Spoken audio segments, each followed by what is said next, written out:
कहानी शुरू होती है अलास्का के बर्फ से ढके हुए जंगल से। हर तरफ सिर्फ सख्त बर्फ, ठंडी हवा और सन्नाटा।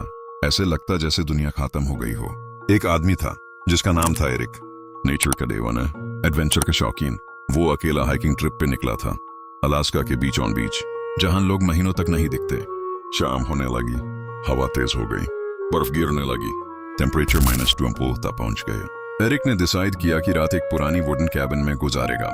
वो कैबिन जो उसने मैप पे छोटी सी लाइन के रूप में देखी थी। जब वो वहां पहुंचा, अंधेरा हो चुका था। कैबिन पुरानी थी, पूरी बर्फ से ढकी हुई। दरवाजा थोड़ा टूटा हुआ था और अंदर से एक अजीब सा ठंडा हवा का झोंका आ रहा था। उसने अंदर जाके फायर जलाई, एक कोनाई में ब्लैंकेट बिछाए और अपना बैकपैक रखा। बाहर तूफान चल रहा था, हवा ऐसे चीख रही थी जैसे कोई चिल्ला रहा हो। रात के करीब 2 बजे एरिक ने सुना, नाक नाक नाक। पहले तो लगा हवा का साउंड होगा, फिर दोबारा नाक नाक नाक। इस बार क्लियरली सुना, कोई दरवाजे पे था।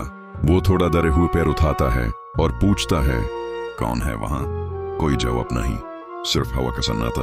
उसने सोचा शायद कोई ट्रैवलर होगा, लॉस्ट हुआ होगा स्टॉर्म में। दरवाजा खोल दिया और वहां कोई नहीं था, सिर्फ बर्फ, अंधेरा और हवा। लेकिन सबसे डरावनी बात, ह्यूमन फुटप्रिंट्स थी, बिल्कुल फ्रेश। वो कैबिन के डोर से बाहर जा रहे थे लेकिन वापस नहीं आ रहे थे। एरिक ने टॉर्च उठाई, थोड़ा बाहर तक देखा।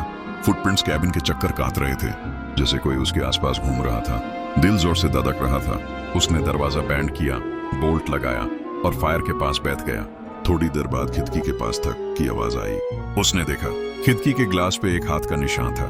बाहर से नहीं, अंदर से। उसका सांस रुक गया। रूम में वो अकेला था। फायर की रोशनी हल्की हो रही थी।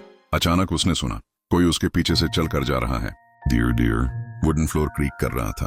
वो पलटा और कुछ भी नहीं था, बस एक पुरानी रॉकिंग चेयर थी जो ऐसे हिल रही थी जैसे कोई अभी उस पर बैठा हो। एरिक ने फिर दोबारा जलाने की कोशिश की, पर मैच स्टिक बुझ गई। अंधेरा छा गया। बाहर तूफान, अंदर सन्नाटा, बस उस रॉकिंग चेयर की क्रीक क्रीक आवाज। उसने अपनी फ्लैशलाइट उठाई और एक कोने में गया। वहां एक ओल्ड डायरी पड़ी थी, डस्ट से भारी हुई। उसने डायरी खोली। पहला पेज लिखा था, if you hear the knocks never open the door. वो चिल्लाया, दरवाजा खोला, पर कैबिन खाली थी। बाहर गया, हवा चल रही थी, लेकिन फुटप्रिंट्स अब 3 अलग अलग डायरेक्शंस में जा रहे थे और एक सेट फुटप्रिंट्स कैबिन के अंदर जा रहे थे, लेकिन अंदर से बाहर नहीं आए। एरिक ने रात वहीं गुजारी, आंख तक नहीं लगाई। सुबह तूफान खत्म हुआ। उसने कैबिन छोड़ी, सीधा टाउन की तरफ भागा। जब लोगों को बताया, उन्होंने कहा, उस जगह पे पहले भी एक आदमी बर्फ में मर गया था। कहते हैं उसका जिस्म कभी मिला ही नहीं।